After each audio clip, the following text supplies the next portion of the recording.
You're hot. Ow. You're all really good looking. Ow. It makes me sad. I mean, it's a little bit more intimidating. If I walk up here and everyone was trolls, I'd feel a lot better, but you're pretty. Each and every one of you. You're right there. And you guys. There's a few trolls. Quit saucing me up. Hey, don't hit on any better. Yeah, okay. So, speaking of trolls. And creatures that are not so accepted in the mainstream world. I have been a professional haunted house actor for the past 5 years. Ooh, awesome! Now, this happened completely by chance. My friend going, hey, do you want a job? And I'm like, at the time I was about 16, 17. I'm like, oh yeah, I can get a job. I'll work in a sandwich shop, whatever. He's like, no, it's at a haunted house. And I'm like, it's at a haunted house? And they're like, yeah, you have to audition for it. It's going to be this long, complicated process where you have to make your own character and they're going to judge you and blah, blah, blah. And I'm like, oh no. I've never been scary before in my life. How am I going to do this? And so I show up, panicking the whole time. I'm texting my friend just like, what if they don't like me? He's like, shut up. What if I don't get it? He's like, shut up. And I'm like, what if I pee my pants? He's like, shut up. You will if you don't shut up. And so I go there. And I walk in and I'm like, hi. And I'm terrified. And everybody's scary looking. Just big, burly dudes, beards, angry faces. And I walk in there, and the first thing I do is, everybody's standing around this hearse limousine, and there was a stack of haunted house magazines, and I'm like, I think I'm going to open one, be a little bit social, and I go over, and I pick up one, and the whole pile falls over, all over the floor, and everybody turns, and just goes, what the fuck? And these are, mind you, like, over 300-pound veteran haunted house actors who've worked in the industry for about 12 years. And I just pissed every single one of them off by spilling magazines. And so, after I almost died, the manager comes up to me, and I'm like, so, can I be an actor? And he's like, can you be scary? I'm like, yes. He's like, all right, you got it. I'm like, that's it? I'm like, yeah, that's it. And I go, all right, that was a lot simpler than I thought it was going to be. And the first day I worked there, I walk in, I'm just like, so what am I going to be? I'm excited, what am I? And there's this big board in every single room, everything from a mausoleum to a butcher shop. And they look at me and they're just like, you're skinny. And I'm like, yeah, I'm aware of that. And they go, how do you feel about mummies? And I go, I haven't met any, so I can't tell you. And they're just like, we have a mummy costume, we're going to put you in the swamp, you're going to be a swamp mummy. I'm like, I don't know what a swamp mummy is, but I'm going in there. It's this giant mummy costume that is made out of wool. Oh. And this is my first year, and it was like the weird nights in October when it's like 90 degrees. And this is inside of a warehouse with no ventilation. I had no relief inside this giant full-body sweater, except for a convenient little zipper on my crotch, which saved me throughout the whole night. So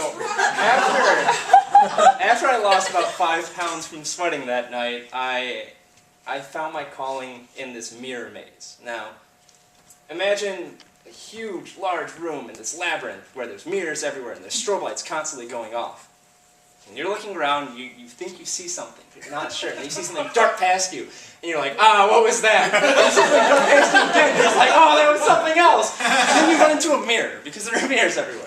And basically, our characters we were lost inside this mirror maze for so long that we've gone batshit crazy.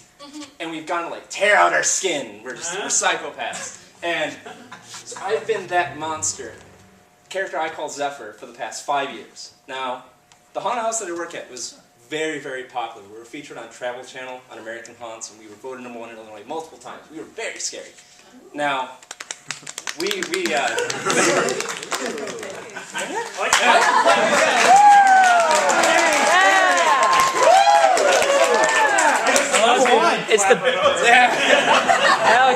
It's the best I could do right now. Yeah. Sorry, buddy. Anyway, so we ran into some trouble.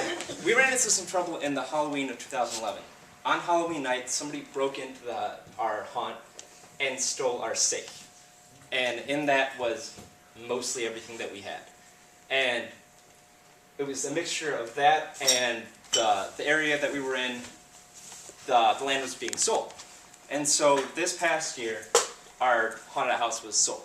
And that was incredibly sad. But I lost a second family, and that was very, very hard on me. But I went out with a bang. Everyone went out with a bang. So in the haunted house community, if you go to a haunted house, a good one, mind you, you're going to be waiting in line if it's a scary haunted house. Now, haunted houses, what they're going to do is they're going to have actors in the line constantly running around and scaring you and interacting with you. Now, that's an honorable title to have. Like, if you're a line actor, you're in the upper echelon of scary. Like, you are terrifying, and you have a fun character, and you're just overall a big pile of boo. Now, Clever boy. on the last night, I hear rumors that my manager's letting people go outside and be a line actor for the last night. And I'm like, this is it.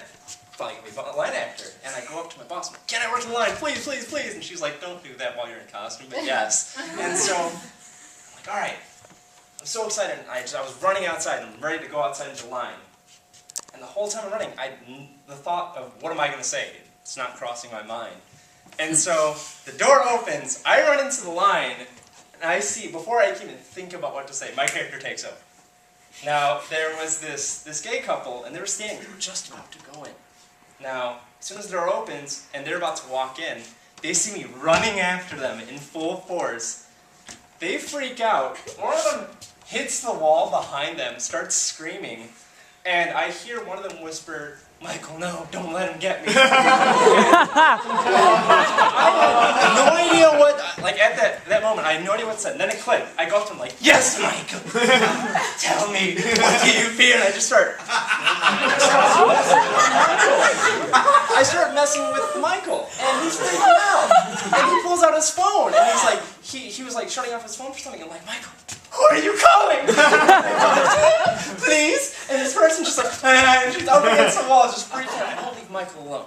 And then finally, it's their turn to go inside the house. So they leave and I'm like, bye, Michael! And I'm just so excited to see him. And then I hear from behind me, he better not talk to me. And I turn, and the person directly behind me is like, ah, shit. And the first thing I say is your name Michael too? And I'm like, no. And I'm like, it is now! And it's Michael! Wow! And I didn't even do that to just guys. There were females where it's like, I'm like, ooh, what's your name? You're very pretty. And they're like, my name's Shannon. I'm like, no, it's Michael. And they're like, no, it's Shannon. I go, no, it's Michael. And they go, it's Michael. And so I continued this because I had this pattern. And what I did was, it was towards the end of the night, so the line was inside the house itself. So I was walking through, and every like 3 or 4 person, I'm like, Michael, Michael, Michael, you know, interacting with them, calling Michael. And I got to the end of the line, I'm just, what do I do? I have this idea. I bring up a chair to the end of the line, I stand on top of it, and I go, hey, Michael! And 20 people turn back. And I go, yes! Yes! And this character is so fun just because it's so interactive and I get to mess with people in the best ways. Now, when it's not Halloween season, and if it's in the middle of the haunt season from like January, February, or like around that area, or like the month before the haunted house, I start to get into my character in social settings, which is not a very good thing at all. So I recently got a job as a graphic designer in my school, and I have to go to a conference that I designed for. Now, everyone's talking about sexism, ageism, racism, and all these hefty issues. Now, we sat at different tables, and across from me is sitting this old lady who's a nun at the school. She grabs the microphone, and she just says, well, I'm afraid of teenage boys. I mean, they're scary. And for some reason, at that moment, I blacked out, and I start laughing like my haunted house character. And I catch myself, and I'm like, oh no! And right next to me, my manager is just staring at me, just like, what are you doing? I'm sorry. So, all in all, this haunted house was it was a new beginning for me. And now that the haunted house is over, which is tragically sad, because I lost family, and I'm used to this for 5 years, I'm kind of forced to pick another haunted house, or I'm forced to create a new character, a new environment, a new beginning. And through this new beginning, through that, I am able to continue on being a freak and continue on being scary. And I would not have that any other way. Thank you. Yay! Yeah.